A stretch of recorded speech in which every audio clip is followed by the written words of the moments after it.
दोस्तों, अपने उत्तराखंड में कानून व्यवस्था को लेकर अब सियासत भी तेज होती दिख रही है।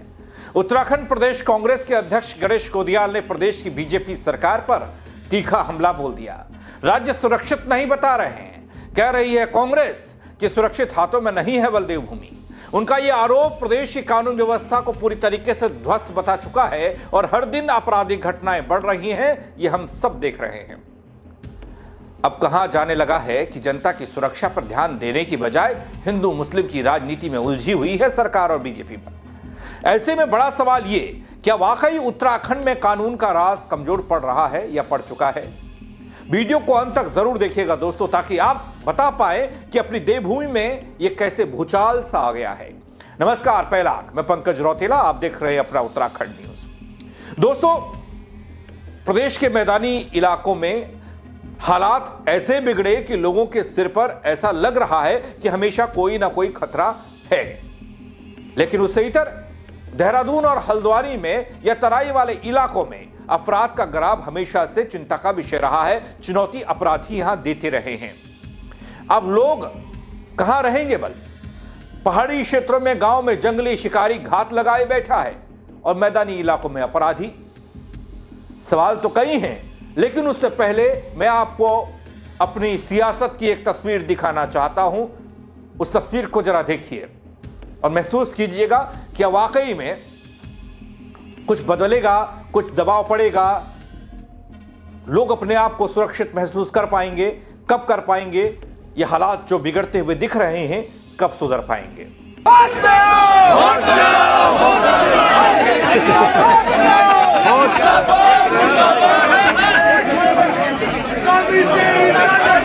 नहीं चलेगी, नहीं चलेगी। वो ठीक हटो। बैठ जाए ना, बैठ जाए।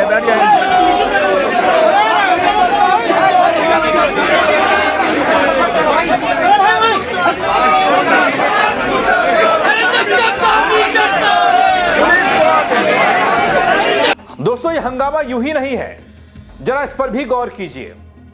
देवभूमि में बीते 16 दिनों में 5 हत्याएं हो गई। वो बता रहा हूं सिलसिलेवार तरीके से।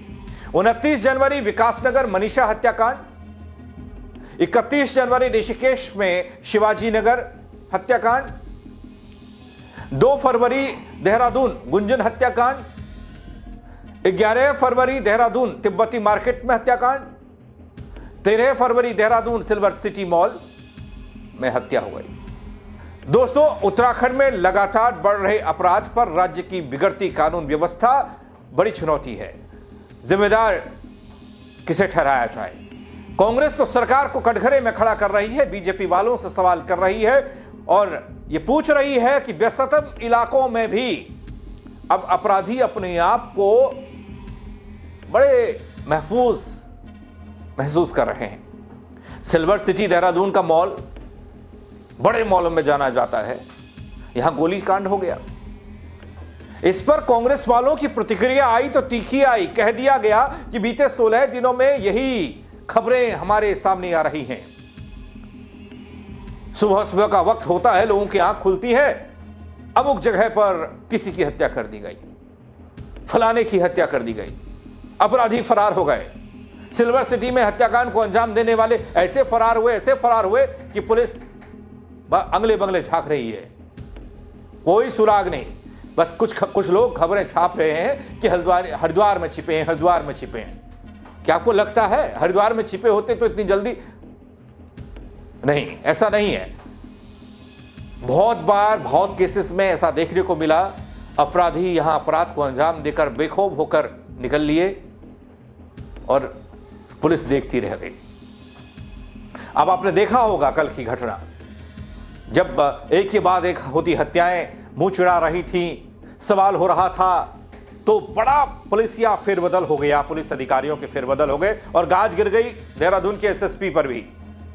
अब तो पूरा एसएसपी हो गए यहां के अजय सिंह, नए एसएसपी बने हरिद्वार वाले, ट्रांसफर यहां कर दिया गया। अब उससे पहले हरिद्वार में भी अपराध कहां सबसे ज्यादा है दगड़ियों? 3 जिले, मैदानी जिले, अपना उधम सिंह नगर जिला, हरिद्वार जिला और देहरादून जिला। अब ये जो डोभाल साहब हरिद्वार से देहरादून लाए हैं, ये कांटों का ताज पहनाया गया है इनको। कैसे सुधारेंगे व्यवस्था वो तो बात की बात है, लेकिन कांग्रेस ने हल्ला बोल दिया। डीजीपी साहब से सीधे जवाब मांगने के लिए पुलिस मुख्यालय का घेराव हो गया। देखिए, अगर ये फेरबदल समय रहते हुए फिर होते तो शायद कई जाने बच जाते, लेकिन जिन लोगों के ऊपर दायित्व सरकार ने सौंपा था वो लोग सरकार के इशारे पर काम कर रहे थे और सरकार और भूमाफियाओं के बीच की कड़ी थी और इसी वजह से ये हत्याएं हुई। दोस्तों, कांग्रेस का कहना है कि प्रदेश में कानून व्यवस्था की स्थिति को संभालने की जिम्मेदारी पुलिस की होती है। हम सब भी जानते हैं, हमारे सर पर हेलमेट नहीं है, गाड़ी के कागज नहीं है, या थोड़ा सा आप रॉन्ग चले गए ना, पुलिस बड़ी बारीकी से जांच पड़ताल करती है, कहीं आप अपराधी तो नहीं है, आपने पता नहीं कौन सा बड़ा गुनाह कर दिया, आपसे ऐसा व्यवहार किया जाएगा कि जैसे न जाने आपने कितने मर्डर किए होंगे, आप हिस्ट्री शीटर रहे होंगे। लेकिन अपराधी नाक के नीचे चंद कदमों की दूरी पर एसएसपी आवास के गोली मारकर हत्या करके भाग जाते हैं। तो सवाल तो होगा ही, कांग्रेस भी कर रही है। कानून व्यवस्था की स्थिति को नियंत्रित में रखना पुलिस का काम होता है, लेकिन रख नहीं पा रही है। सरकार के इशारे पर सत्ता में बैठे हुए मंत्रीगणों के इशारे पर पुलिस के वरिष्ठ अधिकारी इन मंत्रियों के निजी अपेक्षाओं की पूर्ति कर रहे हैं, यह कांग्रेस आरोप लगा रही है। इन्हीं मंत्रियों की अपेक्षा के अनुरूप पुलिस अपना आचरण कर रही है। बल मैं नहीं, कांग्रेस कह रही है, हालांकि गाए बगाए लोग भी कहते हैं। इसलिए आम जनता की सुरक्षा के दायित्व को दरकिनार किया गया क्या? ये उसी का परिणाम है क्या? आम लोगों की जान आफत में पड़ गई या डाल दी गई है क्या? समूचा पुलिस महकमा मुख्यमंत्री और मंत्रियों की अपेक्षाओं को पूरा करने में क्या लगा हुआ है? जनता की कोई सुध नहीं ले रहा। बात तो कांग्रेस से छिड़ी, लेकिन दूर तक जाएगी, क्योंकि गणेश गोदियाल कहते हैं कि प्रदेश के हाल बुरे हैं, बाहर के अपराधियों को लाकर यहां व्यापार करवाया जा रहा है। राज्य की कानून व्यवस्था चौपट हो गई है, लोग मर रहे हैं, मारे जा रहे हैं। मरने से पहले सोशल मीडिया पर वीडियो डालकर कह भी रहे हैं इनको पैसे की जरूरत है।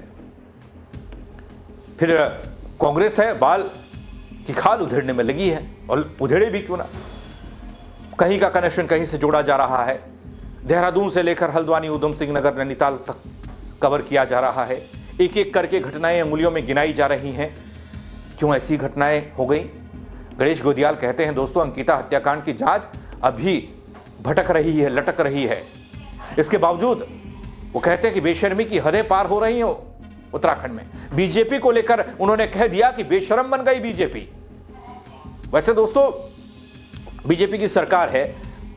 इस पूरे मामले पर जो हत्याकांड हुआ है, आपने कितने बीजेपी वाले मंत्रियों के बयान, बीजेपी वाले विधायकों का आक्रोश, कितने बीजेपी वाले प्रवक्ताओं के बयान या रिएक्शन इस पर देखा अब तक? अगर देखा हो तो मुझे कमेंट के जरिए बताइएगा। कोई बोलने को तैयार नहीं है, सब गायब हो गए। और जैसे ही हिंदू मुस्लिम वाला टॉपिक आता है, हिंदू मुस्लिम का नैरेटिव सेट किया जाता है, उस पर देखिए आप बड़े बड़े धुरंधर पत्रकार, वो अपने प्रवक्ता आ जाएंगे पत्रकारों के सामने। भाई मेरी भी बाइट लो इस पर। तो इन मामलों पर क्यों नहीं बोल रहे साहब? भाई ठीक है, आप हिंदू मुस्लिम वाले पर बोलिए, आपका अधिकार है, लेकिन इस पर बोलने का भी आपका उतना ही अधिकार है, इस मामलों पर भी। लेकिन कोई बोलने को तैयार नहीं। कांग्रेस कह रही है मुख्यमंत्री पुष्कर सिंह धामी की धर्मपत्नी की ओर से एक दिन की छुट्टी नहीं लिए जाने पर जमकर आंसू बहाए गए, या फिर जो भी किया गया, वो जो एक प्रकरण आपने देखा होगा। वो कहती है कांग्रेस की आने वाले 27 के चुनाव में प्रदेश की जनता मुख्यमंत्री धामी को हमेशा के लिए छुट्टी दे देगी। क्यों कह रही है कांग्रेस ये सब? कांग्रेस ये सब क्यों कह रही है? क्योंकि बीते 5 से 6 हत्याकांड महज 15 दिन एक आधे पखवाड़े में हो गए। प्रदेश में बढ़ते अपराध और बिगड़ी कानून व्यवस्था ने सियासत में भी तूफान खड़ा कर दिया। कांग्रेस नेताओं ने सीधे डीजीपी से जवाब तलब किया है, राज्य सरकार की नीतियों पर सवाल खड़े किए हैं। अब जनता की निगाहें इस पर जा टिकी हैं दोस्तों कि उत्तराखंड में कानून का राज कब तक बहाल होगा। अभी जो बिगड़ी हुई व्यवस्था है पटरी पर कब आएगी? आम नागरिक सुरक्षित कब महसूस कर पाएंगे? आगामी चुनाव से पहले यह मुद्दा निश्चित तौर पर मुझे लगता है कि राजनीतिक बहस का केंद्र बनना चाहिए, और बनता भी दिख रहा है। अब वो कांग्रेस वाले जाने कि किस मुद्दे को किस तरीके से उठाते हैं। एक के बाद एक हत्याएं हुई। कांग्रेस वाले अपने अपने दफ्तरों में बैठकर बाइट देते रहे, सोशल मीडिया पर कहते रहे, और जब सरकार ने एक्शन ले लिया, एसएसपी बदल दिए गए, तब कांग्रेस वाले लाव लश्कर के साथ पहुंच रहे हैं पुलिस मुख्यालय घेराव करने के लिए। बोला जवाब दो, जवाब दो, देर मत जागिए, पता लगा तब तक रोटी जल जाएगी, उससे पहले पलटाने की कोशिश कीजिए। आप क्या कहेंगे दोस्तों इन तस्वीरों को लेकर, इस खबर को लेकर कमेंट के जरिए जरूर बताइएगा। मेरे साथ जुड़ने के लिए आप सबका दगड़ी बहुत शुक्रिया। खबर को शेयर कीजिएगा। जय उत्तराखंड। जिसे जो है शांति का शहर कहा जाता था, आज देहरादून में 16 दिनों में 5 हत्याएं हुई हैं। आज आम जन अपने आप को डरा हुआ, असुरक्षित महसूस कर रहा है, तो कांग्रेस का दायित्व बनता है, कर्तव्य बनता है कि हम सरकार को भी चेताने का काम करें और पुलिस प्रशासन को भी चेताने का काम करें। अगर इस दिशा में सरकार कोई ठोस कदम नहीं उठाती है तो 16 फरवरी को तो हम राज्यपाल आवास कूच कर रहे हैं, लेकिन उसके बाद भी लगातार हमारा सरकार के खिलाफ इस प्रदेश के अंदर आंदोलन रहेगा। और मैं समझता हूं कि सरकार के कार्यों से आम जन जो है अपने आप को ठगा हुआ महसूस कर रहा है, वो इंतजार कर रहा है 2027 का। 2027 जितनी जल्दी आएगी तो निश्चित रूप से इस सरकार की विदाई तय होगी।